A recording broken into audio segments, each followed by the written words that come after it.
Притеснени сте за предстоящото си интервю. Не се тревожите, тук сме, за да ви помогнем. Ето 3 лесни съвета, за да се чувствате уверени и готови. Първо, проучите компанията. Разберете каква е тяхната мисия, ценности и последни новини. Така ще покажете истински интерес и ще можете да пригодите отговорите си. Второ, репетирайте отговорите си.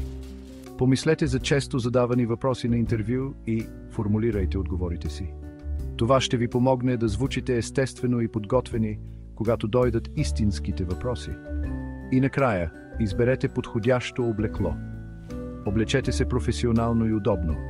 Външният ви вид трябва да отразява културата на компанията и да ви кара да се чувствате уверени. Ето го и това. Проучване, репетиция и подходящо облекло. Следвайте тези съвети и ще бъдете готови да блеснете на интервюто си. Успех! Не забравяйте да се абонирате за още съвети за работа и вдъхновение. До скоро в следващото видео.